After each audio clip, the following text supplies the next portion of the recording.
යසුපේචයි මේ 16 වනිදා උදෑසන මේ වචනය මා ඔබ වෙත රැගෙන එනවා.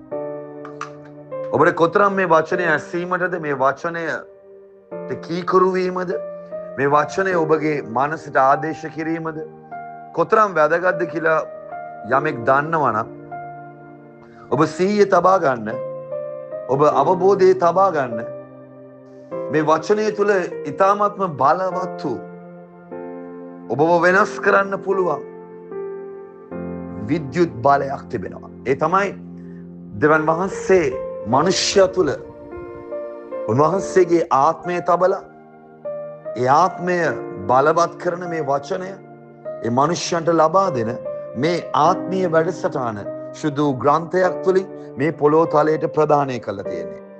ඔබගේ සිත තුල තෙරපෙන, ඔබගේ මනස තුල නිරන්තරයෙන්ම ඔබට වද දෙන මේ සිතුවිලි වර්ගීකරණය කරලා අපි බැලුවොත් ඔබ කල්පනා කරනවා ඇති සමහර වෙලාවට ඔබට ජීවිතයේ ලැබෙන්නේ ඔබට ඕන දේවල් නෙමෙයි. ඔබට ජීවිතයේ ලැබෙන්නේ ඔබට අවශ්‍ය දේවලුත් නෙමෙයි. ඔබගේ ජීවිතේ ඔබට ලැබෙන්නේ ඔබට හිතා ගන්න බැරි දේවල්. හිතා ගන්න බැරි දේවල් ඔබට වෙන්නේ. හිතා ගන්න බැරි ප්‍රශ්න, හිතා ගන්න බැරි අඩුපාඩුකම්, හිතා ගන්න බැරි අකරතැබ්බයන්, හිතා ගන්න බැරි දේවල් වෙන්නේ. ඔබට වෙන දේ හිතා ගන්න බෑ. විච්ච දේ ඔබට තේරෙන්නේ නැහැ මොකද්ද වුනේ කියලා. නමුත් මම ඔබට ඊ타ත්ම වීරමය වූ උත්සාහයක ප්‍රයත්නයක යෙදෙන්න යනවා මේ විනාඩියක් කාලය තුරදී. ඊ타ත්ම බලවත් රහසක් තේරුම් කර දීලා. ඔබ අවබෝධයේ කවදාරි දැනලා තිබෙනවද? ඔබගේ අභ්‍යන්තරය තුළ ඔබට හැම වෙලාවෙදිම වද දෙන ආකාරයේ සිතුවිලි වර්ගයක් තිබෙනවා.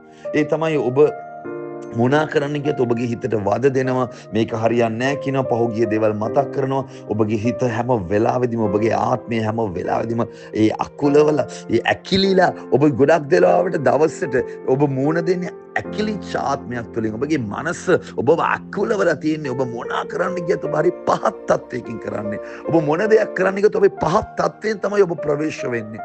ඒකට හේතුවක් තියෙනවා. මේකට හේතුව තමයි සුදු බයිබලයේ කියනවා අපි තුල තිබෙන ආත්මය අපිට වෙන්න යන්නේ මොකද්ද කියලා දන්නවලු. රෝම පොතේ කොරින්ති සභාවේ ඔබගේ සිත තුළ නිරන්තරයෙන් මේ වද දෙන සිතුවිලි වලට මූලික හේතුව තමයි ඔබ විසින් වපුරවපු සිතුවිලි.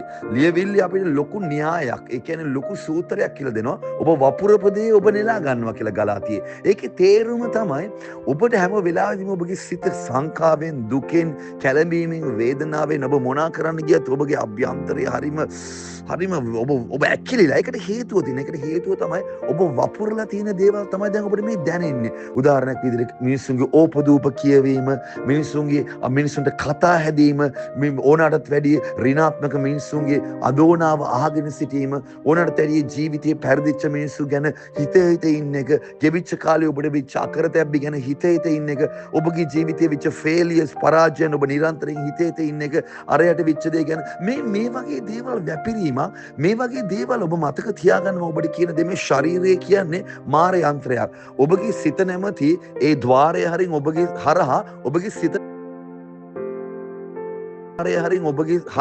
ඔබගේ සිතට ඇතුල් කරන දේ ඔබට ලබා දෙනවා.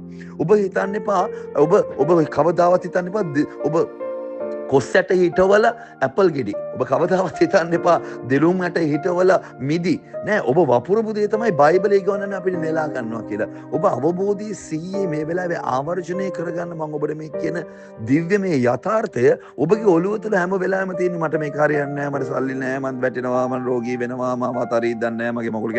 මේකට හේතුව ඔබ වපුරපු දේ. ඒකෙන්ද මම ඔබට කියනවා ඔබ වපුරන්න බලවත් දෙයක්. හැම වෙලාවෙම ඔබ අභ්‍යන්තරයට ඔබට පේන්නේ නැති ඕඩි. අර වගාවට ගොවිය ගිහිල්ලා තමාට පේන්නේ නැති පසත් එක්ක පුදුම සංනිවේදනයක් ඇති වෙනවා. තමාට තේරෙන්නේ නැති ඒ කෂ්ටක පොළවත් එක්ක පුදුමාකාරයක හාමනී එකක් එක්කව වෙනවා. එයා දන්නවා මම මේකත් එක්ක එක්කව වුණොත් මේකත් එක්ක මං තරහ වෙලා හරියන්නේ නැහැ. මම මේකත් එක්ක එකග වෙන්න ඕනේ. මේකේ ක්‍රියාව මේකේ යම් විදියක් තියෙනවා. මම මේකත් එක්ක සමගාමී වෙන්න ඕනේ. ඒකමතික වෙන්න ඕනේ කියලා ඒ මිනිස්සයා උදේට ගිහිල්ලා උදැල්ලක්ද මොකද්ද මන් දන්නේ අරගෙන වතුර දාලා ඒ පොළව කපලා ලස්සනට හදලා ඒ පේන්නේ නැති ඒ පොළව යටට බීජ වපුරලා ඒ බලන් ඉන්න වතුර දානවා පේන්නේ නැහැ මොනවාද වෙන්නේ කියලා. නමුත් දන්නවා මේ සාත්තුව මේ බීජය ගේනවා කියලා. ඔබ තේරෙන්නේ නැති කාලවල වලදී ඔබ යාඥා කරන, ස්තුති කරන්න ඔබ දන්නේ නැහැ මොකද්ද වෙන්නේ කියලා. නමුත් ඔබට දවසක තේරෙයි ඔබ වපුරපු දේ ඔබ නෙලා ගන්නවා කියලා. මොකද ඔබ කියන්නේ? කමෙන්ට් එකක් ලියනවද? මම බලන් ඉන්නේ කමෙන්ට් එකේ මොනවද ලියන්නේ කියලා. මම බලන් ඉන්න ඔබ කෙනෙක්ට ෂෙයා කරනකම්. මේක නැවත පාරක් ඇහුවොත් ඔබට තේරෙයි ඔබ කුරුල්ලෙක් වගේ පියාඹනවා කියලා.